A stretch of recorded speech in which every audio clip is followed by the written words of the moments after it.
Trevor the traction engine was enjoying his work in the vicarage orchard. Birds were singing and apples were ripening on the trees. It was a lovely day. For those kids. "Hello, Trevor," said James. "You look as bright and cheerful as my red paint." "Oh, I am," replied Trevor. What was that? "It's the bees," laughed Trevor. "They're all in these boxy things called beehives. I'm taking them to the station. The vicar says his bees make good honey, and he's giving some of them to his friends." How novel. Just then, Boko, the diesel engine, hummed in.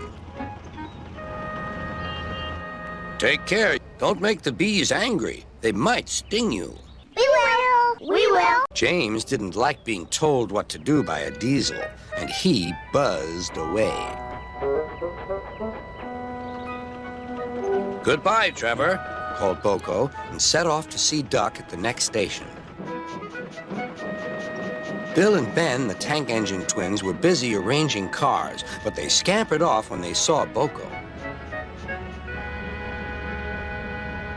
"I remember the first time I met those two," laughed Boko. "They nearly made my eyes pop out. Edward soon put a stop to their games." "Edward is the only one who can keep Bill and Ben in order," chuckled Duck. "I sometimes call them the bees." "A good name," replied Boko. "They're terrors when they start buzzing around." James bustled in. "What's that, Duck? Are you afraid of bees? They're only insects after all, so don't let that buzzbox diesel tell you different." "His name is Boko, and he didn't. I wouldn't care if hundreds were swarming around. I'd just blow smoke and make them buzz off." "Buzz, buzz, buzz," retorted Duck. The next morning, James arrived at the station to collect his coaches. The passengers were excited and keen to get on board. The platform was crowded, and the porter was in a hurry. "Mind your backs," he shouted. Then there was trouble. The beehive fell and broke open. Uh-oh. The station cleared like magic. James heard a familiar buzzing. The bees were too cold to be cross, so they buzzed around the fireman, hoping he'd mend their hive.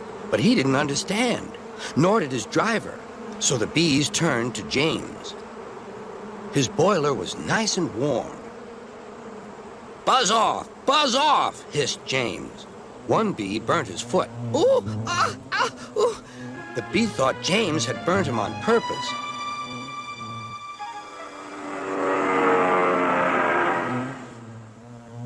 So it stung James right back on the nose. "Eee!" whistled James. He had had enough. So had his fireman and driver. That hurt to watch. They didn't notice till too late that they had left all their coaches behind. They tried everything to get rid of the bees. First, they spun on the turntable, but to no avail. They tried washing them off, but the bees clung harder to James's warm boiler. Then they tried smoking them off by going through a long tunnel, but still the bees wouldn't go away. "It's no good," said his driver. "We'll just have to go back to the orchard and fetch another hive." Oh, great. Just what we need.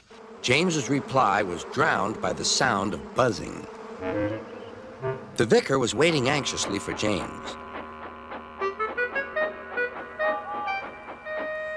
When he arrived, the bees swarmed straight into their new home. "Come on, James," said his driver. "What you need now is a good hose down." Later that evening, James was resting in the shed when the vicar came to see him. "Thank you for saving my bees," he said. "It's a pity it's not Christmas. Then we could call you James the Red-Nosed Engine." Everyone laughed, even James. But instead, they decided to call James the Bee's Knees, which means they thought he was more useful than ever.